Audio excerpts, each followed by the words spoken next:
First question is coming from Dave McMiniman, ESPN. Hey, Terry. Ever since the missed free throws against the Clippers, can you describe what type of tear Dame Lillard's been on? Well, it's pretty obvious. He's come out very focused and determined, and no one felt worse about losing the Clipper game than he did, and he's just showing a lot of resolve. And nobody wanted to come into this bubble and make the playoffs more than Dame. And we've got one more game to go, but his leadership, obviously, his game speaks for himself. But he's bringing the team along with him. The next question is coming from Casey Holdall with Trailblazers.com. Hi, Terry. Obviously, the fourth quarter, a bit of a struggle, but you guys got going. What'd you see in that fourth quarter, both offensively and defensively? And if you could just talk about Melo's game tonight as well. Obviously, some huge buckets for you, particularly from three in the second half. Well, he had a lot of matchups on the block. Melo had a lot of matchups on the block throughout the game. They had a smaller lineup in, so we were able to take advantage of that. His 2 threes late were obviously they were big. Fourth quarter, there's a lot of trading baskets. We made a nice run, but we fouled too much, put them on the line. But it seemed like both teams were making big shots and big plays. So obviously Dame was part of that. But defensively, I just thought we're fouling a little bit too much, and it may have worked out for us because it kind of slowed the game down. But we got to do better. We've done a better job since the Memphis game, first game of the season, with not fouling as much. And have you ever seen a shot bounce that high and then go in? No, they always talk about Don Nelson's shot in the finals against the Lakers, how high it went. It wasn't even – Nelly's shot wasn't even close to Dame's shot. Next question. I know that went over most people's heads, but I know what I'm talking about. Don Nelson, if you're listening, you know what I'm talking about. The next question's coming somewhere. Next question's coming from Joe Varden with The Athletic. Terry, not that there are many nights like this really in NBA history, but when they occur, coaches in a huddle at some point, they get to say something that they'll remember to their players. Like, did you say anything in a huddle that you'll remember like 10 years from now about this night? No, I'm not that remarkable. I'm not that remarkable nor that memorable, so sorry. What do you say to Dame when he's in the middle of? I don't say anything to him. I just try and help him get in situations that'll help him out. He's got it going. I really don't have to say a lot to Dame. He's pretty motivated.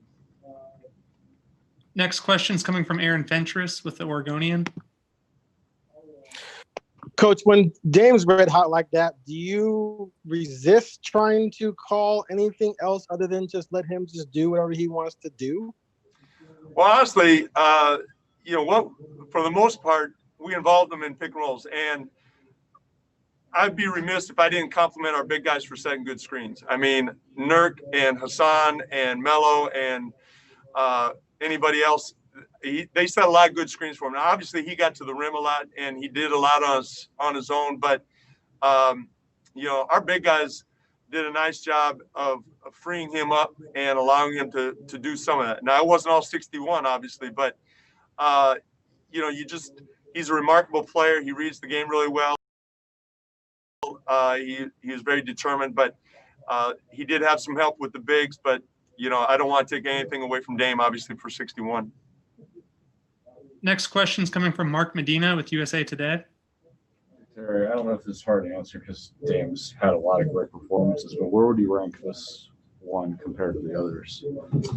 Well, you got to put him in context of how important the game is. And, his 50-point game in the playoffs against Oklahoma City, and a game winner was up. But this game, for the importance, all intents and purposes, if we lose this game, we might not make it to the playoffs. So the magnitude of this game, even though it's in an empty gym and in a bubble, this was the season was on the line, and that makes it up there with the Oklahoma City game.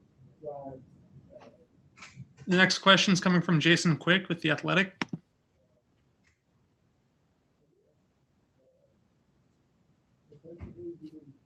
Jason, go ahead.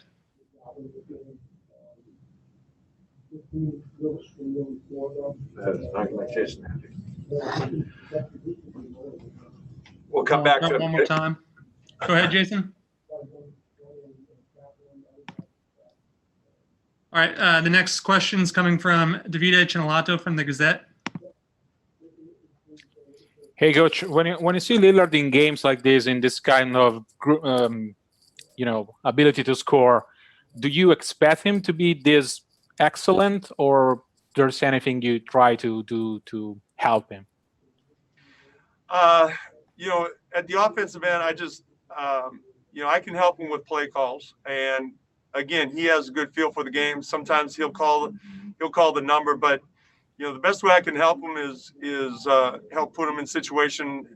But like I said, we ran a lot of pick and rolls. It wasn't very complicated, and a lot of it was just him having the willpower to take threes, get to the free throw line, to get to the basket. So I help where I can, but that was Dane's night.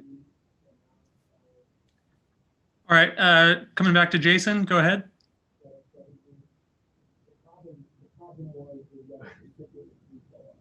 All right. Sorry, Jason. We're going to go ahead and wrap it there. Thank you, Coach. All right. Thanks, everybody. Yep. Don Nelson.